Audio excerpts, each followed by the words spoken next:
हरे कृष्णा कृष्णा कृष्णा हरे हरे, हरे राम राम राम हरे हरे। जय श्री कृष्णा। आज हम श्रीमद् भगवद गीता का प्रथम अध्याय के 34 और 35वां श्लोक का विस्तृत वर्णन करने जा रहे हैं। इस अपूर्व ज्ञान से आप सबका कल्याण हो। ईश्वर हमारे साथ हैं, हम सब में ईश्वर है।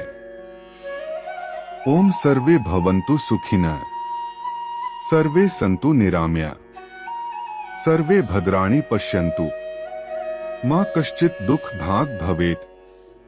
ओम शांति शांति शांति। श्लोक।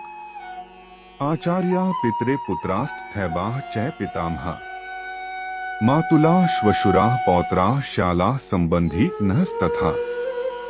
एतान्न हन्तुमिच्छामि घ्नतोऽपि मधुसूदन, अपि त्रैलोक्य राज्यस्य हेतोः किं नु महि कृते। भावार्थ। गुरुजन ताऊ चाचे लड़के और उसी प्रकार दादे मामे ससुर पौत्र साले तथा और भी संबंधी लोग हैं। हे मधुसूदन, मुझे मारने पर भी अथवा तीनों लोकों के राज्य के लिए भी मैं इन सबको मारना नहीं चाहता, फिर पृथ्वी के लिए तो कहना ही क्या है। व्याख्या। भगवान आगे 16वें अध्याय के 21वें श्लोक में कहेंगे कि काम, क्रोध और लोभ ये तीनों ही नरक के द्वार हैं। वास्तव में एक काम के ही ये तीन रूप हैं। ये तीनों सांसारिक वस्तुओं, व्यक्तियों आदि को महत्व देने से पैदा होते हैं। काम अर्थात कामना की दो तरह की क्रियाएं होती हैं, इष्ट की प्राप्ति और अनिष्ट की निवृत्ति। इनमें से इष्ट की प्राप्ति भी दो तरह की होती है, संग्रह करना और सुख भोगना। संग्रह की इच्छा का नाम लोभ है और सुख भोग की इच्छा का नाम काम है। अनिष्ट की निवृत्ति में बाधा पड़ने पर क्रोध आता है, अर्थात भोगों की, संग्रह की प्राप्ति में बाधा देने वालों पर अथवा हमारा अनिष्ट करने वालों पर, हमारे शरीर का नाश करने वालों पर क्रोध आता है, जिससे अनिष्ट करने वालों का नाश करने की क्रिया होती है। इससे सिद्ध हुआ कि युद्ध में मनुष्य की दो तरह से ही प्रवृत्ति होती है। अनिष्ट की निवृत्ति के लिए अर्थात अपने क्रोध को सफल बनाने के लिए, और इष्ट की प्राप्ति के लिए अर्थात लोभ की पूर्ति के लिए। परंतु अर्जुन यहाँ इन दोनों ही बातों का निषेध कर रहे हैं। आचार्याः पितरः किम नु महि कृते। अगर हमारे ये कुटुंबीजन अपनी अनिष्ट निवृत्ति के लिए क्रोध में आकर मेरे पर प्रहार करके मेरा वध भी करना चाहें, तो भी मैं अपनी अनिष्ट निवृत्ति के लिए क्रोध में आकर इनको मारना नहीं चाहता। अगर ये अपनी इष्ट प्राप्ति के लिए राज्य के लोभ में आकर मेरे को मारना चाहें, तो भी मैं अपनी इष्ट प्राप्ति के लिए लोभ में आकर इनको मारना नहीं चाहता। तात्पर्य यह हुआ कि क्रोध और लोभ में आकर मेरे को नरकों का दरवाजा मोल नहीं लेना है। यहाँ 2 बार अपि पद का प्रयोग करने में अर्जुन का आशय यह है कि मैं इनके स्वार्थ में बाधा ही नहीं देता तो ये मुझे मारेंगे ही क्यों। पर मान लो कि पहले इसने हमारे स्वार्थ में बाधा दी है, ऐसे विचार से ये मेरे शरीर का नाश करने में प्रवृत्त हो जाए, तो भी मैं इनको मारना नहीं चाहता।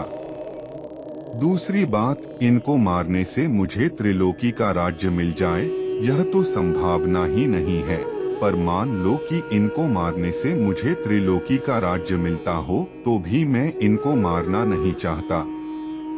मधुसूदन।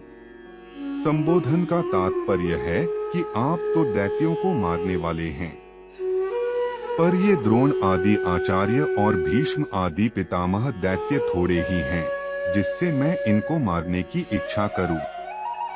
ये तो हमारे अत्यंत नजदीक के खास संबंधी हैं। आचार्य।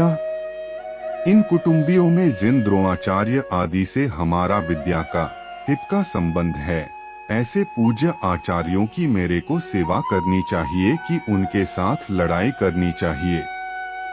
आचार्य के चरणों में तो अपने आप को, अपने प्राणों को भी समर्पित कर देना चाहिए। यही हमारे लिए उचित है।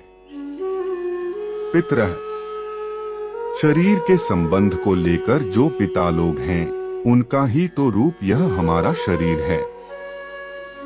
शरीर से उनके स्वरूप होकर हम क्रोध या लोभ में आकर अपने उन पिताओं को कैसे मारें? पुत्रा, हमारे और हमारे भाइयों के जो पुत्र हैं, वे तो सर्वथा पालन करने योग्य हैं। वे हमारे विपरीत कोई क्रिया भी कर बैठें, तो भी उनका पालन करना ही हमारा धर्म है। पितामह, ऐसे ही जो पितामह हैं, वे जब हमारे पिताजी के भी पूज्य हैं, तब हमारे लिए तो परम पूज्य हैं ही।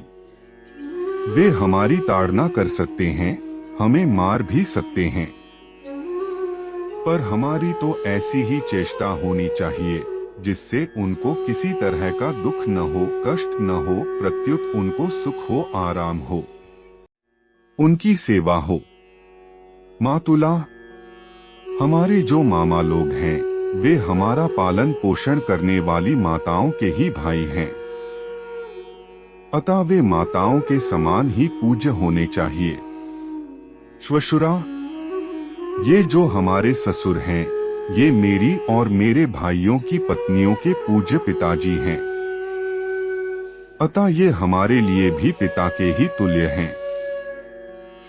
इनको मैं कैसे मारना चाहूं? पौत्रा, हमारे पुत्रों के जो पुत्र हैं, वे तो पुत्रों से भी अधिक पालन पोषण करने योग्य हैं।